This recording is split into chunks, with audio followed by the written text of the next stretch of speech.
Good morning, good afternoon, everybody. This is Joko with GJD Photography, and today is another episode of Simple Product Photography. So stay tuned and actually let's jump right into it.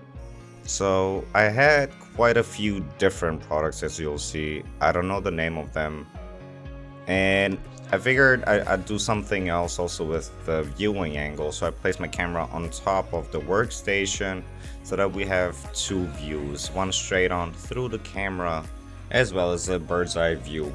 Okay, but that's enough about the camera setup. Now let's talk about product positioning and why I chose this vertical setup right now, because these products were pretty long. So in order for me to capture them good on a horizontal layout, I would have to move the camera quite a bit away, and I would lose actually a lot of megapixels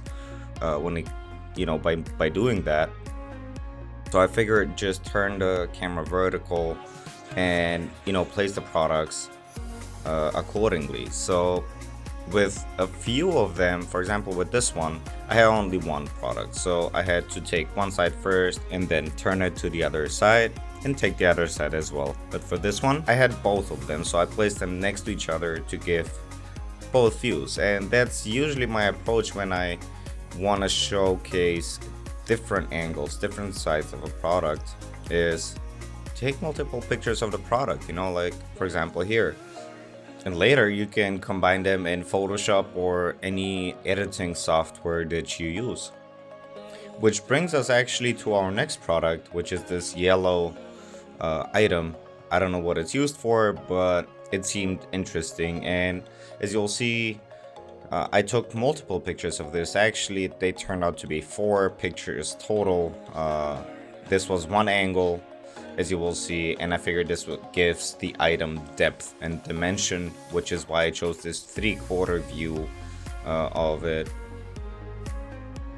And the reason why I'm so much thinking about how to place the product in the shot is because these images will be posted on, a company's website, on their online store, e-commerce business, whatever. So I'm thinking from a customer point of view. And it's the same reasoning why a lot of companies added those view in your room feature. Easier visualization, which means potential customers can easier visualize, as the title says, the product in their own room and whether or not it fits their needs or space. Now, on the same note, when shooting multiple similar products, the one thing that you want your product line, your images to have is consistency. And by consistency, I mean the consistency in the shots. It wouldn't look professional or even good, actually, if you have the similar products shot from different angles, different size images. You want them to be identical. And this brings me to my next pro tip, which would be, if you're shooting long items, like we saw in the beginning of the video and we're seeing again, shoot those items in that sequential order, meaning set up the camera once and then shoot all the similar sized items, and then set up the camera for different sized items, so that you don't have to continually reposition those items and the camera as well as the lighting, etc. So it just eases your workflow.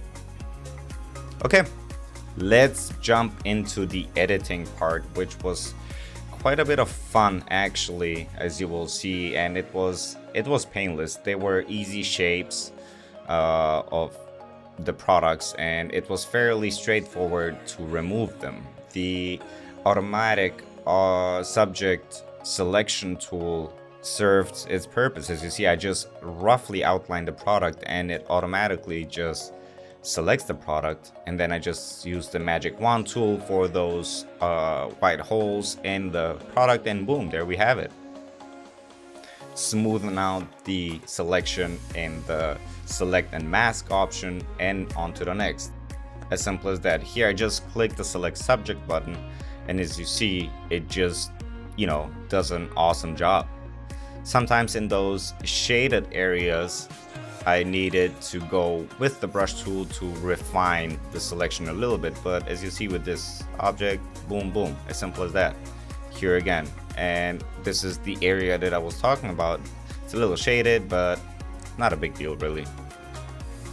Now moving along to our object here, as you see when I zoom in, it has like a black mark or some sort, and this is where I use the clone stamp tool to remove it.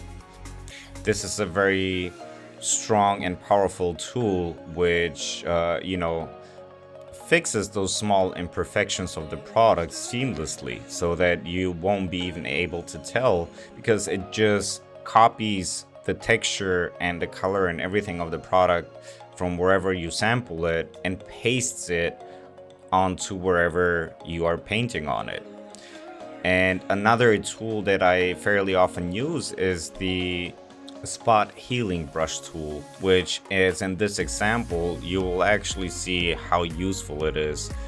First here, let me just straighten up the edges, with the regular brush tool. Just go around the edges and make sure they are smooth. Now when zooming in, you see that there is a lot of spots that it's not dust, it's from the actual product, and here you see the spot healing brush tool in action. So I don't know the specifics of how it works, but for simple textures and colors like that, it does wonders. And as you will see in a little bit, the before and after, it's just seamless and it's perfect.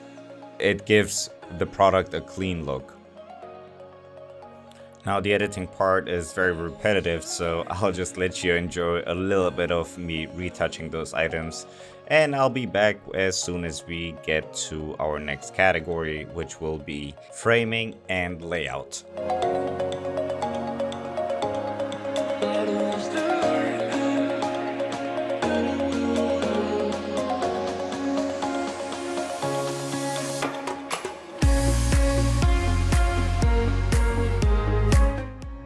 And here we are. So what we are trying to accomplish here is center the subjects, the images in our frame, and make sure, if that means increasing it a little bit, doing so, straightening it up, making sure that it's sitting straight, and that the angles and everything is looking good.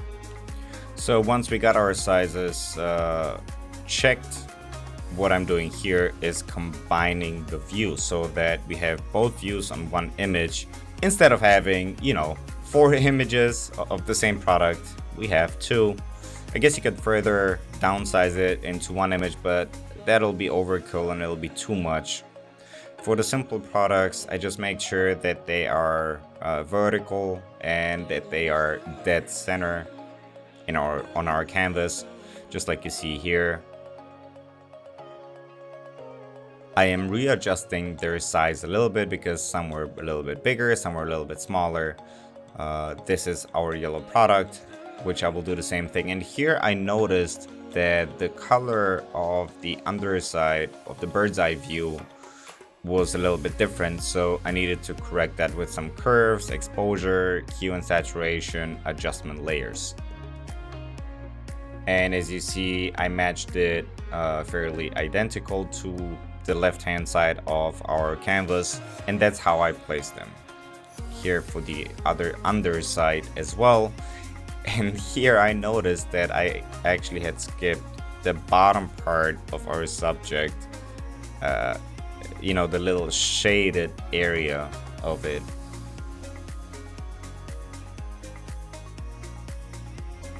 This is actually my hand casting a little bit of a shadow onto the product on the right hand side, and the product itself, because it has like a square column poking out of it in the middle.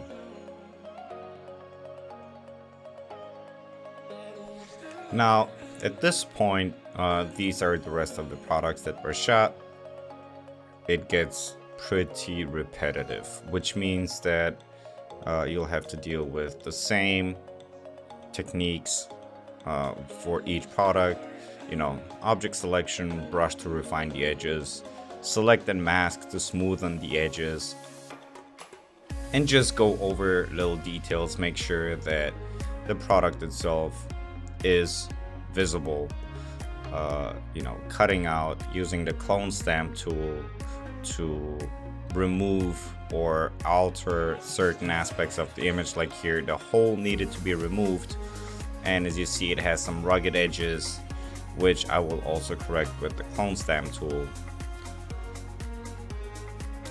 So, if you're still watching, I really appreciate it. Thank you for watching and getting this far in the video.